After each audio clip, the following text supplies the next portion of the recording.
Olá a todos, meu nome é Paulo Henrique, sou nutricionista e esse é o canal Conexão Nutricionistas.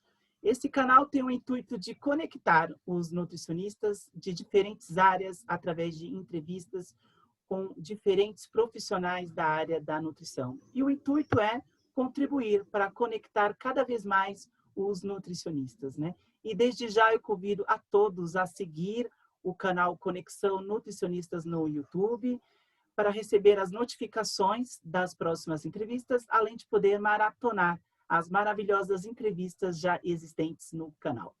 E na entrevista de hoje, vamos estar falando sobre um tema maravilhoso, nutrição no idoso. E para isso, convidamos a doutora Maria de Lourdes do Nascimento Silva, que muito gentilmente aceitou o nosso convite. Olá, doutora, tudo bem? Boa tarde, Paulo, tudo bem?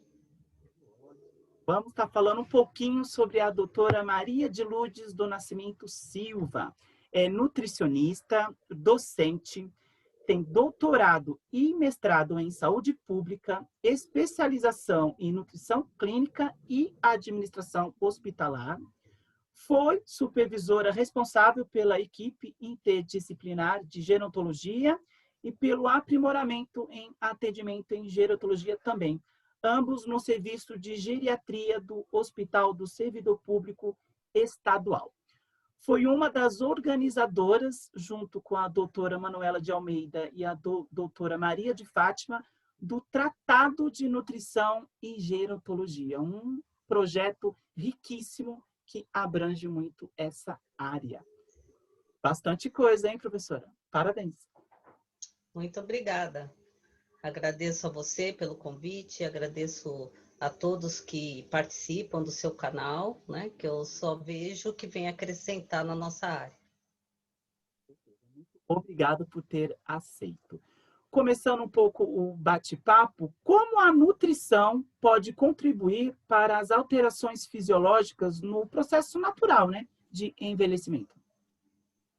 Bem, a gente pode falar que durante o processo do envelhecimento, o desejável é que o idoso tenha um envelhecimento normal, que a gente chama de senescência. Só que, às vezes, durante o percorrer da vida, o idoso ele vai sendo atingido por enfermidades, né? E aí, da senescência, o idoso ele passa a ter um envelhecimento, assim, patológico, podemos dizer. E aí a gente chama de senilidade, tá? Em ambos os aspectos, tanto no envelhecimento normal ou no envelhecimento mais patológico, é fundamental as ações do nutricionista que vão poder prevenir vários aspectos, manter, no caso, o bom estado nutricional e tratar as enfermidades quando elas aparecem. Eu considero que esses são os três pilares da atuação do nutricionista na área de envelhecimento. Então, ele pode prevenir, ele pode manter o bom estado nutricional e ele pode tratar essas enfermidades. Pensando nessa senescência, vamos pensar em envelhecimento normal, né?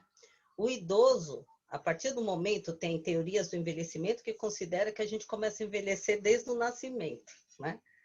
Tem outras que falam que o nosso organismo tem um reloginho biológico, né? Que cada um de nós, de forma individual, vai ter aí seu envelhecimento totalmente uns diferentes dos outros. Mas, enfim, uns mais, outros menos, nós vamos passando por alterações. A nossa sorte é que todas elas não ocorrem ao mesmo tempo, né? Então, vai tendo uma série de alterações em todos os órgãos internos, nos órgãos dos sentidos. A gente visualiza isso esteticamente, né? Esteticamente, né? Os cabelos, eles tendem, às vezes, a mudar de cor, né? Ficar mais brancos. A gente percebe também da potência que a gente tinha de realizar algumas atividades, às vezes a gente não vai tendo a mesma potência. Então, esses sentimentos que a gente percebe internamente, eles podem estar ocorrendo. Então, uma coisa fundamental, a gente é atuar sempre na prevenção.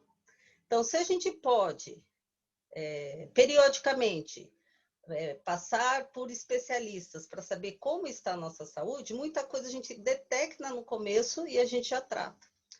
E o nutricionista, quando ele atende uma pessoa, ele tem que, na verdade, tentar investigar vários aspectos da vida dela.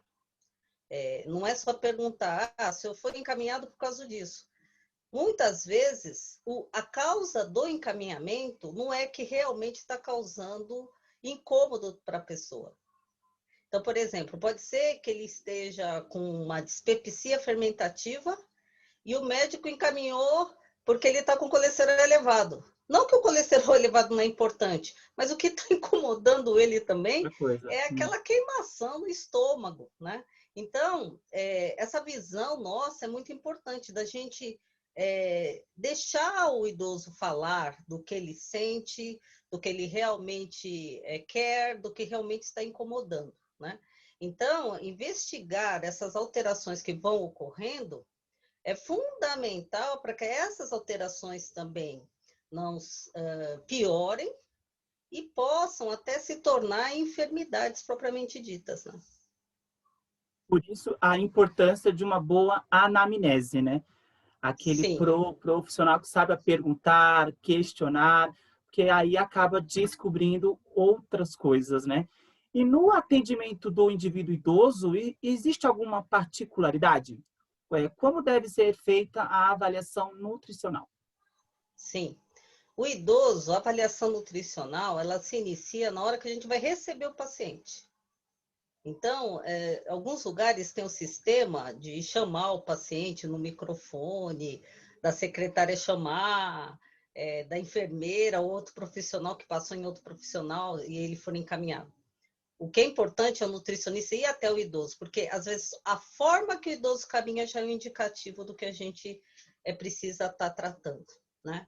Então, essa questão de ir até o idoso, eu ia até eles já sabiam, e eles vinham de braço dado comigo, ou às vezes eu falava assim, não, vamos, por quê? Porque eu queria entender o andar do idoso, né? Isso já é indicativo, inclusive, de perda de massa muscular, de alterações Sarcopenia, né? ósseas, Isso. certo?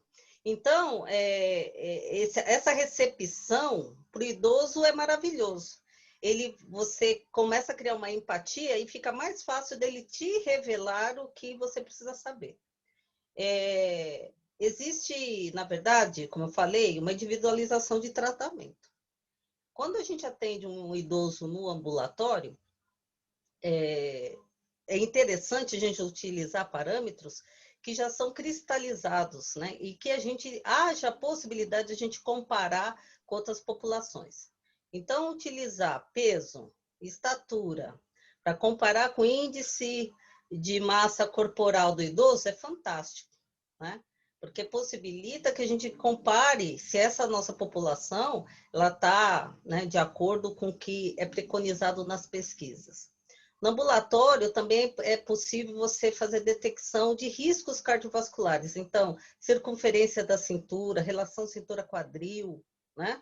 Todos esses parâmetros antropométricos, eles são importantes, são parâmetros baratos e, como um amigo meu médico diz, são parâmetros que o nutricionista domina e ele deveria utilizar com uma frequência maior, né? E esses parâmetros você pode utilizar em qualquer nível de atenção, né? Você tendo uma fita métrica, você tendo uma balança, mesmo portátil, você pode chegar a um diagnóstico nutricional. Agora, tem ocasiões que isso não é possível. Por quê? Porque o paciente está internado, o paciente está acamado, o paciente está restrito ao leito, né? Então, nesses casos, muitas vezes, ele está restrito, ele está com acesso venoso. Então, numa unidade de internação, seria muito mais interessante a gente realizar essa avaliação através de parâmetros bioquímicos. Um idoso numa UTI, numa unidade coronariana, né? Então, muitas vezes não é possível se realizar antropometria. Normalmente, né? O que a gente gosta de fazer um número grande de exames, né? Mas, na verdade, principalmente eu que trabalhei em hospital público, a gente precisa saber qual é o exame que vai ser no caso, mais sensível, mais específico, para dar um diagnóstico mais preciso, né?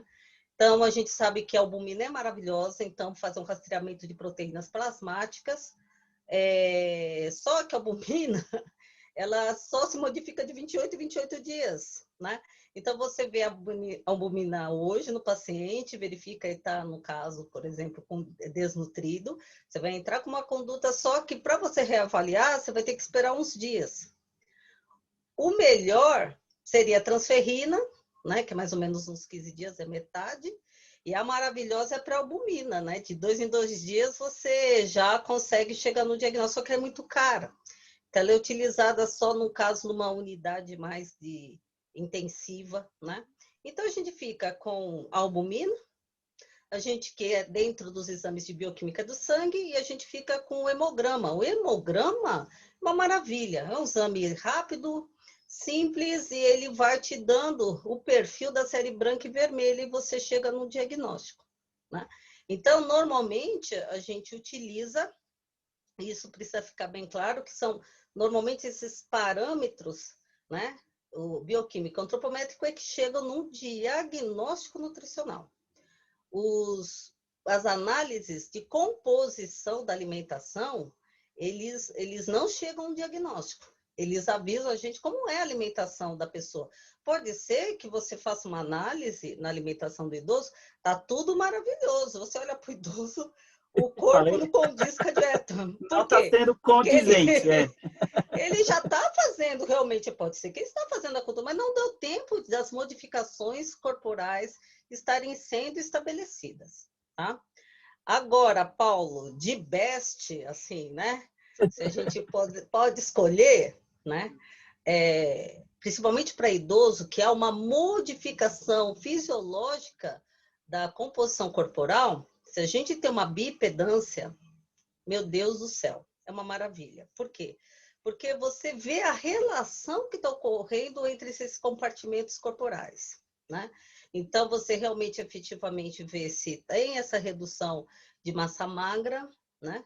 Então, a massa magra que inclui água, músculo e osso, e de massa gordurosa.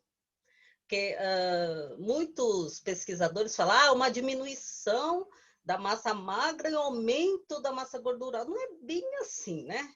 Eu acho que até uns 60 anos ocorre isso, mas depois, na verdade, vai tendo, a gente chama de uma translocação da massa gordurosa. Então, vai vendo uma perda progressiva dos dois compartimentos.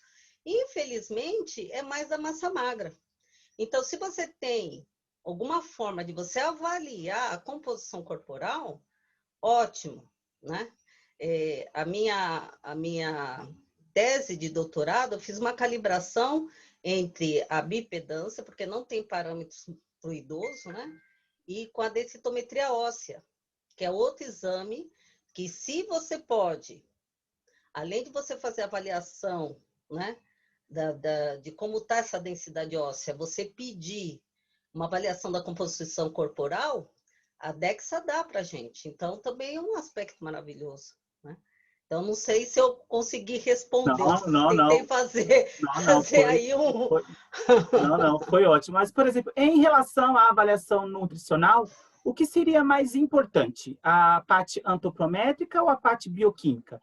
Em qual cenário, quanto uma, quanto outra, seria mais aplicado? Então, no ambulatório, na verdade, eu fazia o seguinte: em princípio, eu pedia antropometria, sempre antropometria, ela é mais específica, tá? Ela é mais barata e você já começa a tratar o indivíduo. Agora, normalmente, principalmente no ambulatório, esses indivíduos ainda que estão bem, né? Que estão com pequenas alterações, é importante você ver a bioquímica também. Por quê? Porque às vezes você vai ter que controlar o diabetes, o colesterol, né? O objetivo do ambulatório é você tratar esses fatores de risco para o diabetes, para doenças cardiovasculares, né? E na enfermaria, na verdade, eu também fazia antropometria, mas com com uma intensidade menor. Qual que era a minha sorte?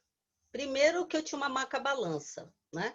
Então, tinha ajuda do fisioterapeuta, das enfermagens, a gente, todo mundo fazia um mutirão, a gente transportava esse idoso para uma maca que aferia o peso, tá?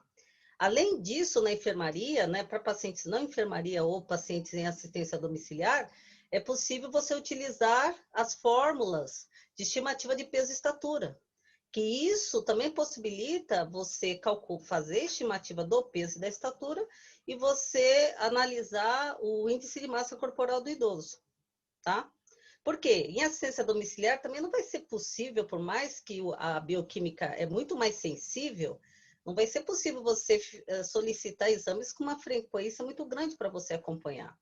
Então, você pode utilizar, lançar mão dessas fórmulas de estimativa, que você faz a altura do joelho, você utiliza alguns outros parâmetros associados para você chegar nessas duas estimativas de medidas e você chegar numa avaliação antropométrica, tá? O importante é estabelecer, muitas vezes não vai ser com precisão, mas assim, se ele está em risco nutricional, nossa preocupação com idoso é mais com os aspectos de baixo peso e desnutrição, e tratar o mais rápido possível, né? E isso está associado a uma série de outros aspectos também que você tem que estar muito atenta de estar vendo, estar seguindo. A doutora comentou agora sobre o risco nutricional, né? E no idoso, a diminuição do olfato, do paladar, diminui, contribuindo para a desnutrição e fazendo eles comer menos, né? O que o nutricionista pode fazer para ajudar, orientar esse paciente na conduta dietoterápica dele? Então, alguns idosos, devido ao uso crônico de medicamentos, esses medicamentos vão levando, né, a uma alteração das papilas gustativas, a uma redução e uma alteração, principalmente do sabor Né? salgado e doce, né, que são os principais, né? E óbvio, né? A gente sabe que a degustação ela é uma somatória de todos esses sentidos, né? O olfativo, degustativo, né? Então, muitas vezes, né? Quantas vezes eu via os cuidadores, os parentes dos pacientes, até em ambulatório ainda, olha, eu ponho sal na comida, mas ela pega, ela coloca mais sal e a pressão, por isso que a pressão não abaixa, né? Mas, na verdade, por quê? Porque ela não sente o sabor salgado, né? Então, o que é interessante? Quais os recursos que a gente tem? Primeiro, é de aumentar o uso, principalmente agora com a pandemia, está todo mundo plantando hortinha, né? Então, das ervas naturais, das especiarias, que a gente tinha deixado muito de lado. As pessoas agora estão resgatando. Às vezes eu passo assim na rua, na janela dos prédios, a gente vê salsinha, cebolinha. Isso não faz mal para a saúde, né? Então, isso pode ser duplicado na alimentação. Fazer um sal de ervas, né? Exatamente, o sal de ervas. E tem uma outra manobra também, né? O ácido cítrico, por exemplo, do limão, ele exacerba o sabor do sal. Então, o que a gente mandava no hospital, né? Muitas vezes o paciente estava com restrição de sódio, ele recebia só uma graminha de sal, né? E tem que colocar em toda o prato, né? E a gente mandava o limão. Então, a gente orientava pôr o sal, polvilhar o sal, depois colocar umas gotas de limão, porque esse sabor, ele melhora, dá uma sensação melhor para as papilas perceber esse sabor salgado. Então, é interessante isso. Muitas vezes, a pessoa, ela quer substituir o sal, que tem alta concentração de açúcar cristão, sódio, né? Pelo Saldite, né? Solite, né? Que tem mais potássio, no caso, né? Mas o que acontece? Não adianta substituir o sal e utilizar em quantidade maior ainda, né? Isso que a gente acaba precisa colocando tomar uma quantidade cuidado. maior, exato. Esquece, né? Exato. É a mesma coisa os adoçantes, né? Então, a gente tem que utilizar o adoçante na proporção que seria a proporção do açúcar. É uma colherzinha de café, é X gotinhas do adoçante. Não adianta espremer o adoçante no café, no chá, porque no final da degustação, ele vai sentir aquele amargo, vai ficar mais intenso ainda o sabor amargo do adoçante, porque normalmente eles são à base de sódio, né? Ciclamato sódico, sacarina sódica, né? Então, eles têm essa característica, né? Então, o importante para a gente, com o idoso, que muitas vezes a gente não respeita, agora vamos ao que interessa, o hábito do idoso. Então, é assim, a pessoa, o familiar, ele muda de opção de vida, ou ele quer ter uma alimentação mais saudável. Só que o idoso, ele estava acostumado a comer de um jeito. E agora a família quer adaptar, ele come, não, é mais saudável, ele gosta de carne. Não, carne vermelha faz muito mal, você vai comer peixe. Peixe que vai fazer bem para você. E aí a pessoa não come. Por que a pessoa não come? Porque a pessoa não gosta, né? Então, acho que tem que respeitar o que o idoso gosta. Se a alimentação, de alguma forma, não está interferindo nas questões de saúde dele, nas enfermidades dele, não tem essa questão. Até 60 eu posso comer de tudo, passei dos 60, agora eu vou ter que restringir. É verdade. Sabe? Não existe isso. Na verdade, tem uma corrente muito séria que eu acho válido. Assim, não tem idoso, né? É adulto, ele continua sendo adulto. Parece que ele muda de condição, agora ele tem que ficar sentado na poltrona fazendo tricô. Isso não existe mais. Essa pessoa, ao contrário, ela tem que estar inserida na sociedade, ela tem que estar trabalhando, ela tem que estar viajando, ela tem que estar namorando, inclusive, né? Ela não deixou de ser esse idoso, essa pessoa adulta. Ele é um adulto, né? Só que para os parâmetros científicos estabeleceu aí, né? Óbvio, a gente tem que estabelecer linha de tempo para a gente né, tratar, né? Então, que a partir dos 60 anos, para nós, países em desenvolvimento, é considerado idoso. E lá para os países desenvolvidos, idoso é aquele com 65 anos ou mais. Por quê? Porque eles acreditam que as tais alterações, elas ocorrem mais para frente. É isso que a gente quer, né? A gente quer viver mais, mas viver bem, viver com saúde, né? Então, não é fazendo modificações hiper megas radicais na alimentação do idoso, pensando que isso é saudável, que vai ajudar. Porque, normalmente, o que eu via era essa recusa da alimentação, né?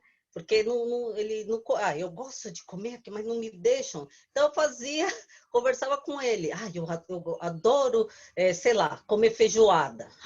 Nunca mais dei feijoada com meu pai. Poxa vida, né? Depois que eu descobri que ele estava hipertenso, por quê? Porque vai tudo gordo. Falei, não, vamos combinar. E se a gente fizer assim, que tal fazer com essa carne? É isso que tem que adaptar, né? Mas não retirar tudo que há de prazer na vida da pessoa. Porque isso, às vezes, é condicionante desencadeia até questões depressivas, de ansiedade, né? E, obviamente, todo aquele trabalho que você tem de recuperação com a enfermidade dele, você não vai conseguir. Porque muitas vezes, veja bem, na área de uma unidade de internação, todos os profissionais normalmente que vão lá, né? Ele já está num lugar que ele não quer estar, ele está com uma roupa que não quer estar, com pessoas desconhecidas, aí entra um, examina, vem outro, pica, vem outro, sem às vezes, muitas vezes conversar, fala muita coisa. Horário melhor, prazeroso, horário que chega a comida. E se essa comida, ela não for prazerosa, nossa senhora, né? Se for toda misturada, não tiver... Por isso que agora estão se trabalhando muito em gastronomia hospitalar, né? Uhum. Nesses parâmetros. Não é bobagem, isso tem um reflexo maravilhoso. Esse treinamento dos profissionais que trabalham conosco, né? Das cooperativas, precisam ser capacitadas, elas precisam entender o porquê que aquilo, o servir é tão importante. Todos fazem parte de um processo, né? Todos nós fazemos parte da equipe. O visual do prato, né? Aquele prato colorido, com cor, que estimule a pessoa a comer, né? Não aquela coisa blasé, que a comida de hospital ficou na história com aquela coisa de comida blasé, né? Que ninguém gosta, sem sal. e isso está se modificando muito. Essa parte de Sim, gastronomia hospitalar, em vários hospitais estão adequando, né? sim, com certeza. E muitas vezes pacientes mais graves, que iam de alta e às vezes estavam com uma alteração de consistência da dieta, a dieta pastosa, né? E a pessoa, o acompanha, fala, mas eu mudo a sopa dela. Cada dia eu ponho uma verdura, um legume diferente. Mas você imagina, bate tudo aquilo no liquidificador, Ela não vai nem perceber, é verdade. fica tudo com o mesmo gosto, com a mesma cor, né? Então, precisa se atentar a isso, né? A gente sabe do empenho do cuidador, de quem cuida da família, mas para quem está comendo aquilo todo dia, por mais nutritivo que seja, né? Então, precisa ser melhor trabalhado, né? E essa parte, mais uma vez, entra o nutricionista, né? Que vai orientar a pessoa que prepara a comida, tanto em home office, se a pessoa está em casa, ou no hospital, para ver uma técnica diferente, uma preparação diferente, para que aquela pessoa se mantenha, né? Porque a desnutrição nunca é bem-vinda, né? Ainda Sim, é um dos patamares que muitos hospitais enfrentam, né? sim. Eu trabalhei muitos anos dando supervisão em casa de repouso, né? Sim. E realmente, muitas vezes era uma luta, porque muitos idosos, assim, quase 80, 90% demenciados, eles não entendem, né? E muitas vezes a gente tem que entrar com suplemento, porque muitos estão desnutridos, vão se recusando a comer, né? Então, essa sensibilidade de quem cuida, chega uma hora, você precisa ver o que aceita. A gente discutia muito com a equipe. Ah, ele quer comer pudim. Ele falou, às vezes tinha um quarto que entrava o paciente, pudim, nem falar bom dia. É a única coisa, tadinho, demenciado, pudim, pudim. Quer comer pudim? Eu falei para o médico, ó, se eu controlar a glicemia dele, eu vou mandar pudim. Você entendeu? E ele comeu pudim. A Mas pelo menos está felicidade querendo dele, estava comer alguma coisa. internado. Eu falei assim, ele falou, mas dá para dar pudim? Eu falei, sim, ele está com dieta pastosa, dissolve na boca. Eu dou. Agora, o senhor aumenta a insulina dele aí, vamos que vamos. Não, ele falou, não, que hora você vai dar? Vamos fazer aqui o cálculo. E demos um pudim para ele. E fomos equacionando lá. E saiu todo feliz. E saiu do hospital todo feliz. E estava super descompensado. Óbvio, lá na casa dele ficava meio assim, né? À vontade na cozinha. Então ele pegava a colher de açúcar e comia açúcar, tadinho. A demência não tinha noção. Quando via, já ia todo o açucareiro embora. Aí a gente começou a orientar, né? A equipe, mas eu acho que o trabalho dos profissionais, das pessoas que estão junto com a família é fundamental, né? A parte da equipe multiprofissional no hospital é uma. Quando vai para casa, tem que dar uma orientação de alta condizente para que a pessoa entenda e faça na casa com o paciente, né? O intestino, conforme a pessoa vai envelhecendo, ela vai perdendo força muscular. É um processo natural, né? E o que pode resultar na motilidade, né? Podendo, a longo prazo, levar a uma constipação. Qual conduta dietoterápica o nutricionista pode adotar nesse paciente? Bem, na verdade, eu acho que a obstipação intestinal é um problema de saúde pública. Eu acho que não é só do idoso, eu acho que é de uma população geral, né?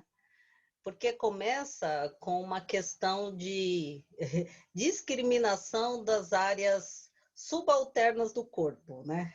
Que é a parte mais sexual, que é a parte, né? Não pode falar, não pode.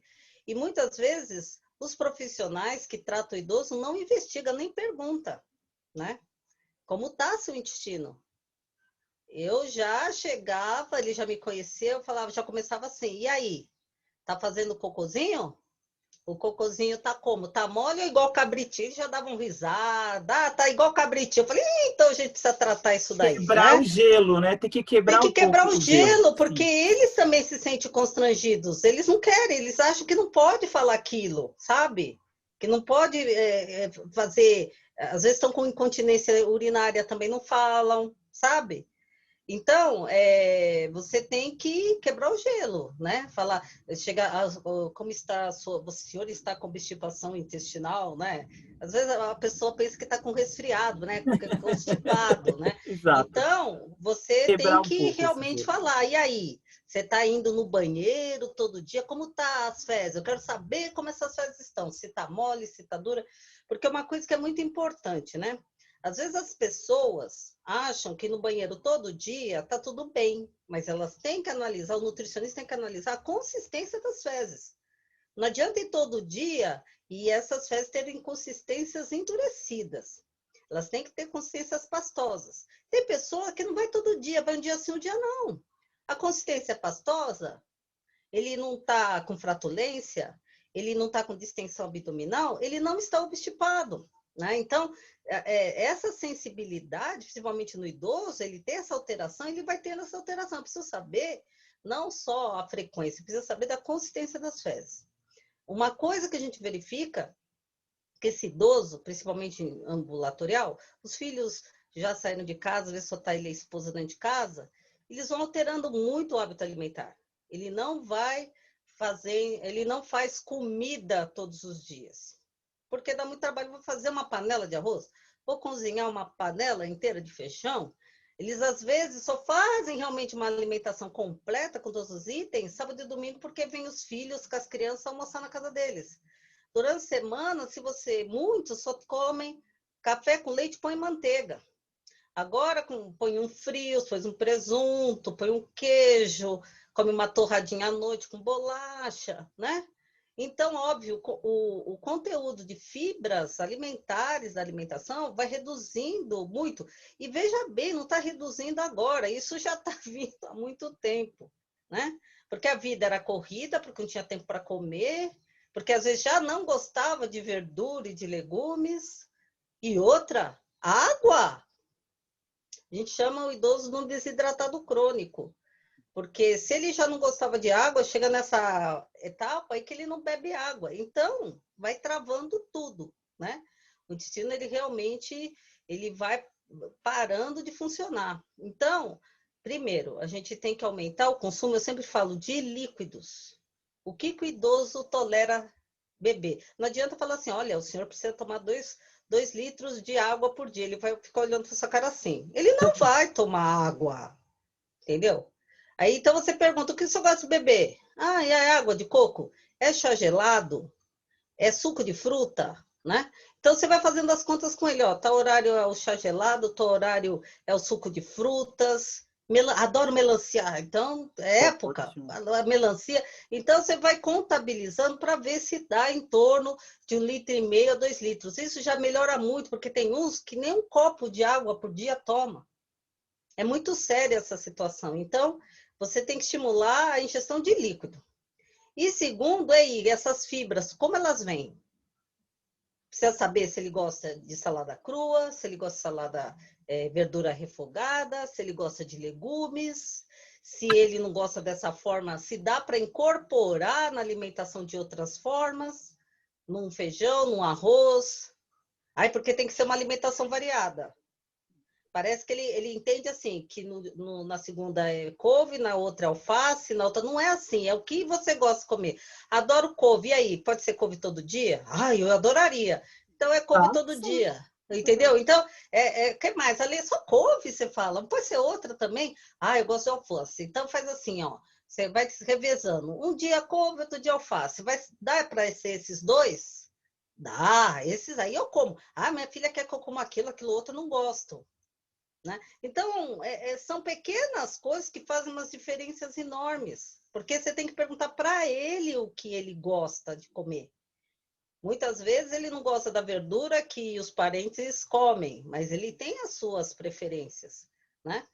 E outra coisa fundamental, que aí a gente pede ajuda para os outros profissionais também, porque o que a gente pode fazer é incentivar algum tipo de atividade física. Muitos estão muito sedentários. Agora, a gente precisa entender, antes de falar, olha, o senhor precisa caminhar, se precisa fazer atividade física, como que é a dinâmica da família? Por isso que eu falo que você tem que conhecer seu paciente, tem que conversar com a família. Quem é que cuida? onde ele fica, às vezes ele fica num lugar que tem escada, o que dá para ele fazer? Porque muitas vezes você pede para ele fazer caminhada, mas ele não pode sozinho, tem que alguém junto, né? Então você tem que saber, ou se você trabalha com alguém que possa orientar alguma atividade, alguma fisioterapia, né? E uma coisa que também funciona, né? Uma coisa que a gente normalmente faz com o nenê, mas eu falava para os meus pacientes, eles seguiam e dava certo. É fazer umas massagens aqui na região abdominal, no sentido horário, né? Também ajuda, Tá um né, pouco. o Uhum. intestino a achar que ele tem que funcionar. E desenvolver uma rotina de horário de ir no banheiro, né? No fundo, quando a gente vai no banheiro, a gente quer estar num momento zen. A gente não quer que o telefone toque, a gente não quer falação, de É preferência a gente verdade. quer estar na nossa casa, no nosso banheiro, né?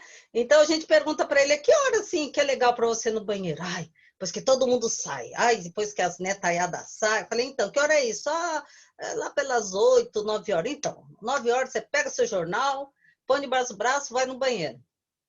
Não vai funcionar no primeiro dia, mas se você criar a rotina de todo dia, naquele horário, ir no banheiro, junto com as orientações nutricionais, o intestino ele começa a criar o hábito de funcionar naquele horário. Isso que é criar o hábito, né?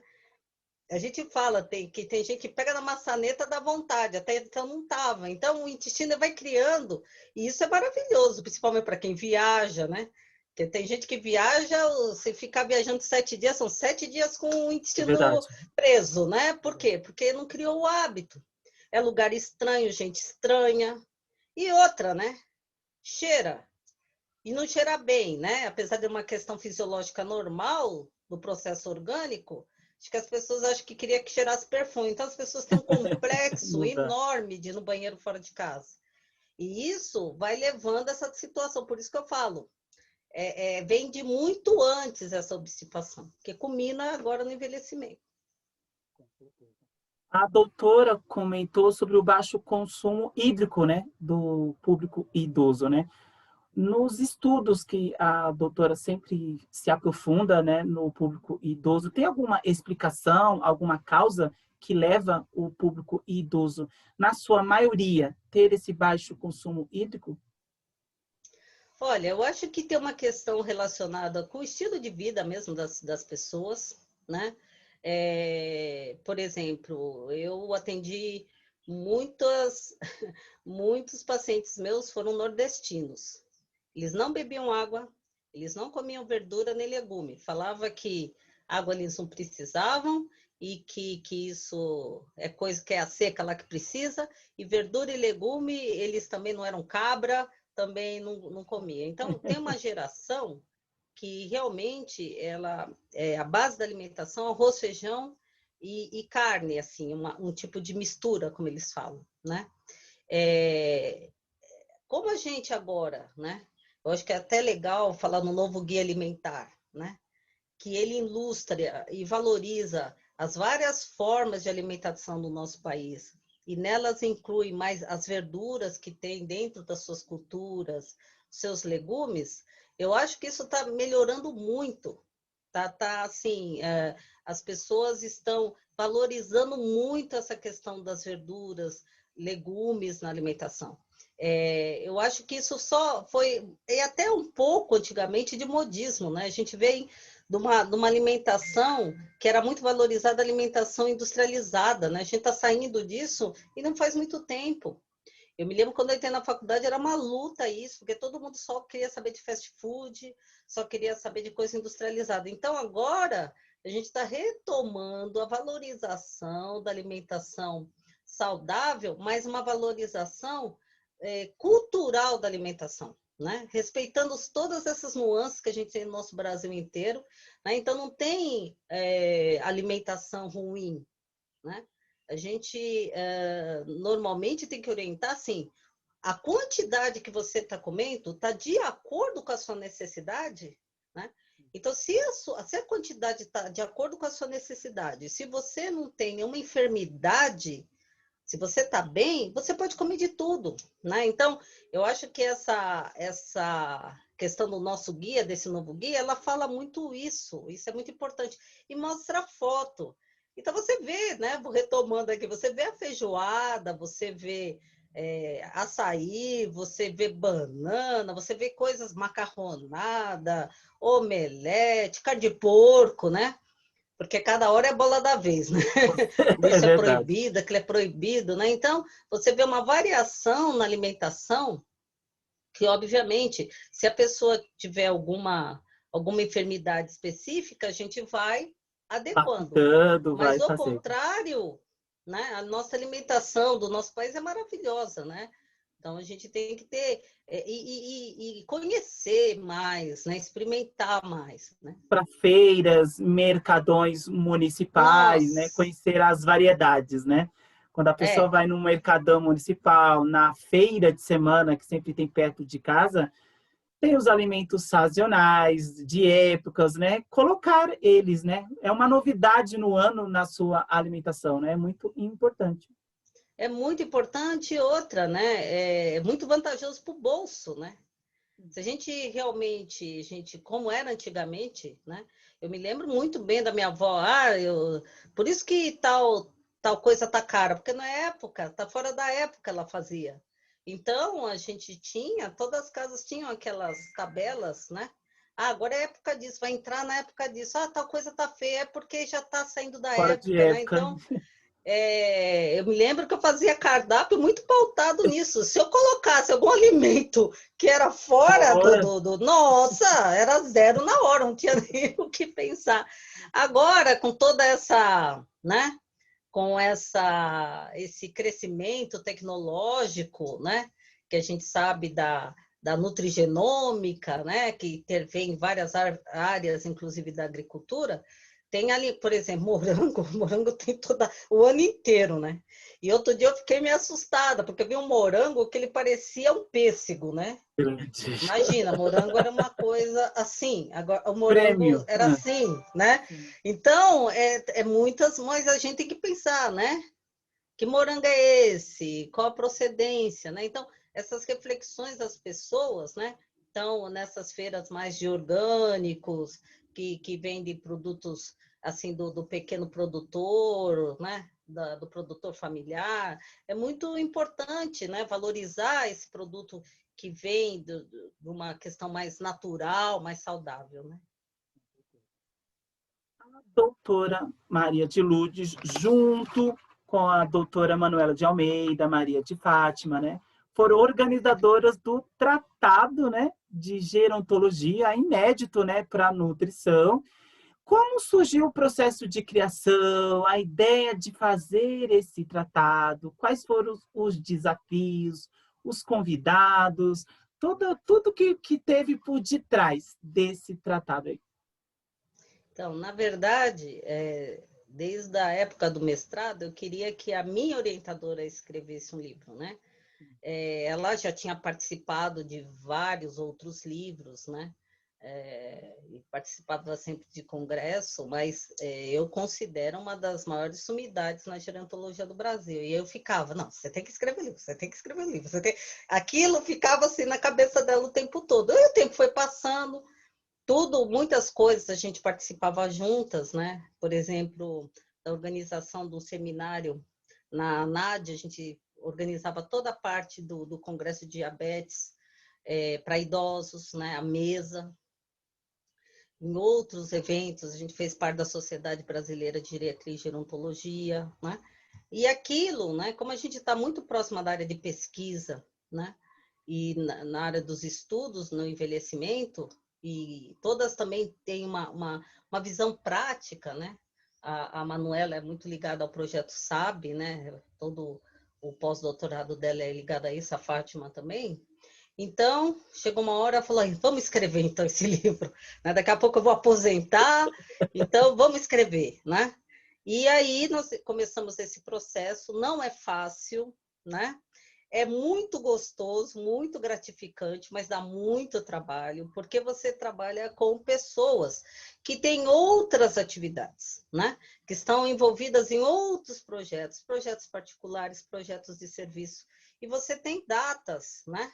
Então, você marca a data para a pessoa te entregar um determinado capítulo, e não dá tempo, isso vai se postergando, né? Só que você já convidou a pessoa, né?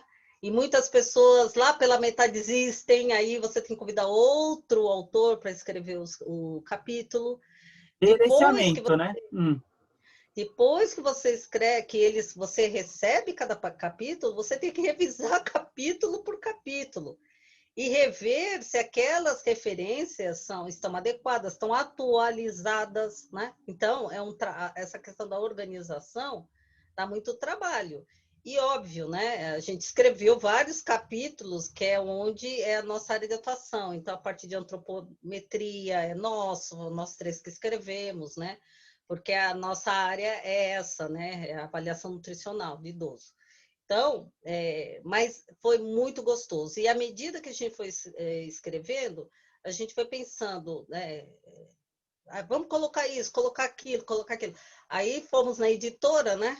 A representante conversando com a gente, falou, nossa, mas vai ficar enorme esse livro, né? Eu falei assim, então eu quero que eu quero mais chato. Então vai ser um tratado, vai ser um tratado. Minha orientação ficava assim para mim, vai ser um tratado de gerontologia. Eu quero maior ainda. Então vamos atrás de mais temas. Para ser um tratado, tem que ter no mínimo tantas páginas, tem que ter tantos capítulos, tem toda uma padronização que a editora ela orienta. Esses autores vão recebendo também as orientações. Você faz o convite não oficial, depois a editora envia o convite oficial para essa pessoa. Aí ela começa a planejar e vai discutindo com a gente também.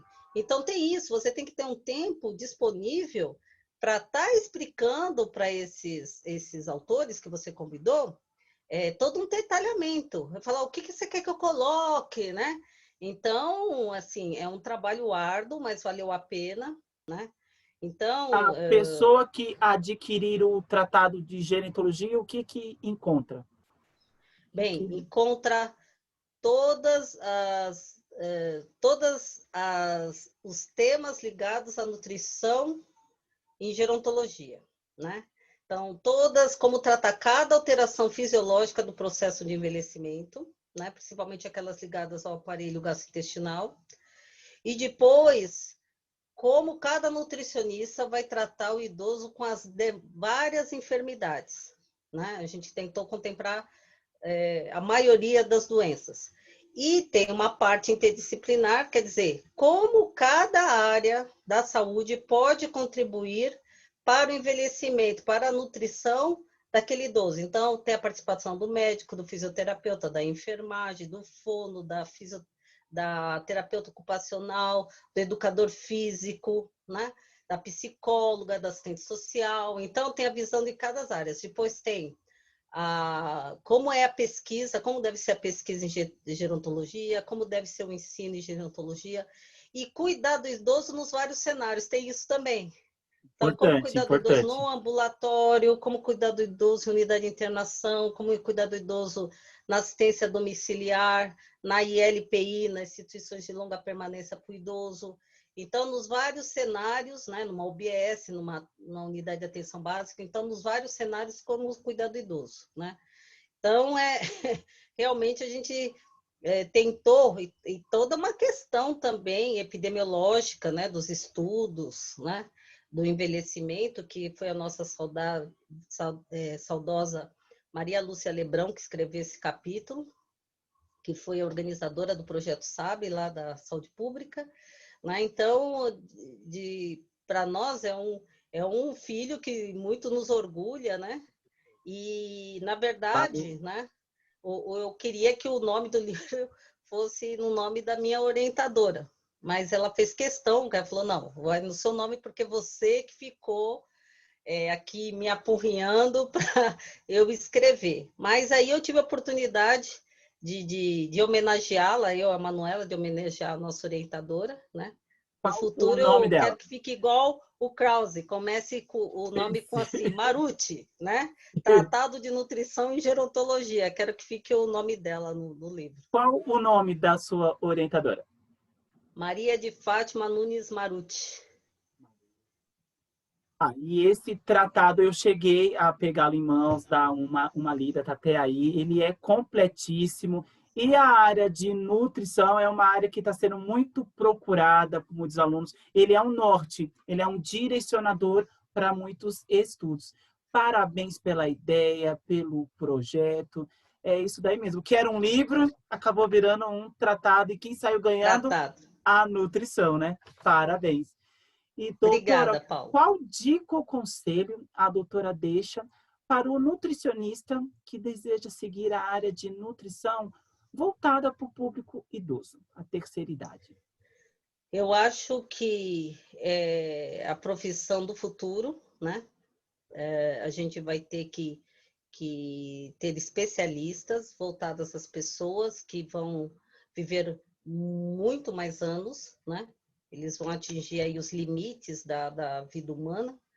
Então, é uma área que vai estar, daqui para frente, cada vez mais em expansão. Mas fundamental é gostar de trabalhar com idosos, né? Então, tem uma questão de, é a profissão do futuro, mas assim, você tem que gostar. Para começar a gostar do idoso, você tem que olhar dentro de você e ver se você gosta do idoso que está do seu lado. Como você trata o seu avô, como você trata a sua vizinha, né? Você tem paciência, você escuta, você reconhece que essa pessoa que tem anos de vida, ela tem uma sabedoria e ela vai sempre ser, pelos própria condição etária, muito mais sábia que você tem muito a aprender com ela. Então, se você não tiver essa concepção e respeito, você não consegue trabalhar com gerontologia, né?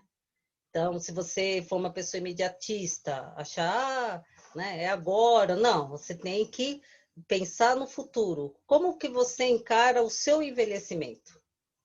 Porque essa questão é muito fútil de beleza, de como você encara seu envelhecimento, como você vai querer. Então, você tem que trabalhar agora, porque daqui a pouco você vai estar lá. Como você vai querer estar lá? Eu acho que bem, né? Porque, como eu falo para os alunos, você tem duas opções. Ou você tem o seu envelhecimento saudável, ou você morre antes. Eu acho que todo mundo quer viver. Então, Verdade. para viver, você tem que criar condições para no futuro você ter esse envelhecimento. Então, todos nós, né? Eu acho que é uma condição de todos nós propiciar condições para no futuro a gente estar bem de saúde, viver bem dentro das nossas restrições, das nossas considerações que a gente tiver aí de vida, mas tá com saúde, né? Para estar aí vivendo com os nossos familiares, com os nossos amigos, né? Ter boas recordações, né? Então, antes de tudo, tem que gostar, né? E essa experiência de você analisar, né? Como que você trata o seu idoso dentro de casa, né? Eu já começa por aí, né? Se ainda não trata bem, se não achar aquele, lá vem meu avô lá com aquelas histórias, né? Sim. Se começar a ver de fazer né? Aí um tratamento interno, né? Um trabalho interno para mudar essa concepção, a gente vai conseguir, né? A gente sabe que os principais países que estão muito avançados nessa questão de melhorias de estudos no envelhecimento são justamente os países que têm uma tradição, são países mais antigos, que têm uma tradição dessa valorização do idoso, né? E veja bem, é uma prevenção. Se você investir, né? Como eu falei, o quanto antes, mas se você manter esse idoso bem ativo, é um custo muito menor para ele mesmo, né? Ele vai estar mais saudável, ele vai estar mais ativo e vai ter menos problema para sua família, para ele, né? De como ele se relacionar, né? eu tenho tempo ainda, posso falar uma coisinha rápida?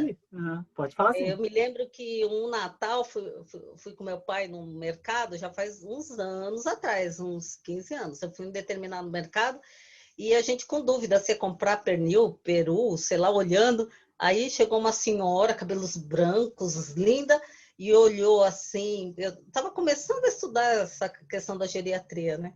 Ela olhou, vocês querem uma orientação? Aí nós assim, a gente nem conseguia falar. Então, ela deu uma aula para gente de carnes e o que combinava com cada carne, né? Então, é uma coisa, né, que você via aquela senhora com prazer, tem tanto o que ensinar. Ela falou um monte de coisa que eu nem tinha ideia do que era, né? Então, a inserção desse idoso em várias áreas vai manter esse idoso ativo, esse idoso saudável, integrante da sociedade, porque tem muito para dar, né? A gente tem muito que aprender com eles, né? Então, valorizar essas pessoas aí e ter esse olhar. E, assim, ser empreendedor. Tem muita coisa ainda no nosso país para ser feito para essa população, né? Na nossa área, principalmente, porque esse idoso agora, como ele está meio sozinho, ele está alterando às vezes a alimentação dele, comendo lanche, como eu falei, café com leite e pão, porque ele não vai comprar um maço de alface. Agora, se tiver porções menores para ele comprar, se tiver coisas mais direcionadas a ele, você sabe que agora tem toda uma questão de turismo direcionada, mas se a alimentação for direcionada mais para estar assistindo essa população, principalmente em relação, como a gente estava falando, de temperos. Então, uma alimentação que tivesse um sachê de temperos naturais, secos, que se colocasse em cima da alimentação para ajudar, né? Então, eu acho que tem tanta coisa para ser feita, muita coisa na nossa área que precisa ser, por exemplo, a questão dos suplementos. Os suplementos, principalmente, quanto mais nutritivo, quanto mais hipercalórico e hiperproteico, o gosto residual é maior. Aí você não consegue fazer, o idoso toma uma semana, depois ele não consegue. Não, mas é importante para você. Mas dá ânsia de vômito, porque é muito forte. Então, como utilizar esses suplementos de uma outra forma? Você pode bater com fruta, você pode fazer o quê com ele? Como você vai agregar isso? Que tem gente, ele adora chocolate, vou comprar o suplemento de chocolate. Chega uma hora, ó, que não dá, né? A gente fazia degustação no hospital de suplemento, eu me lembro que uma época lançaram um de Best, eu falei, nossa, isso vai ser ótimo, que vai conseguir, né, cicatrizar, no caso, as feridas, né, de decúbito que esse idoso tem. Fiquei super feliz. Na hora que eu experimentei o suplemento, eu falei, gente... Sensorialmente. Eu falei, se a gente não consegue tomar, né? Ótimo, maravilhoso, nutricionalmente equilibrado, com ômega 3, ômega 6, né? Maravilhoso, só que assim, tem que se preocupar com essa questão. A pessoa vai fazer uso contínuo disso. Então, tem que repensar nisso, né? Então, a área de alimentos, a área de atendimento, né? Então, o atendimento volta, como tem que ser, estudar como tem que ser o atendimento dessas pessoas idosas, como tem que ser o atendimento, personalidade para uma pessoa idosa, o home care da pessoa idosa, tem muita coisa a se fazer. Como trabalhar nessas áreas de convivência, né? Então, eu trabalhei, dei muitas aulas, todas nós três aqui, nas faculdades abertas à terceira idade, que era uma iniciativa. Nossa, era muito bom. Era uma troca, por isso que eu gosto de trabalhar com idosos, porque assim, eu dava 5% do meu conhecimento, saía cada dia de lá com 10, 20, saía de lá assim, porque em 10 minutos de conversa com eles, você aprende um monte de coisa, eles percebem coisas em você, assim, que às vezes te chamam do lado, olha, cuidado com aquilo, ó, percebi que você está meio chateada, eles estão 1000 anos-luz, sabe? E eu acho engraçado, as pessoas que estão do lado não percebem, às vezes, desse seu idoso de casa, que eles são ninja. Muitas vezes eles não falam, mas eles já estão percebendo tudo, finge que não sabe, né? Que você fez aquilo outro, eles ficam assim, até você falar, né? Porque ele já, né? Você está indo com a farinha e já voltaram com o bolo pronto, né? É uma troca gratificante, realmente. Gente, Sim. eu queria agradecer muito a doutora Maria de Lourdes, a Lurdinha, né? Para muitos alunos, né? Para quem teve. Para mim é uma honra muito grande que eu fui aluno da doutora, né? Aluno Muito bom da aluno, por sinal. graduação. Opa, obrigado. Foi minha orientadora de estágio no ambulatório, né? Tenho muitas recordações maravilhosas. Parabéns pela profissional, pela postura. Garanto que elucidou muitos alunos com a sua visão e são os profissionais de hoje, né? Então, parabéns pela profissional que a doutora é, viu? Gratidão por ter aceito o convite do canal. Obrigada, Paulo.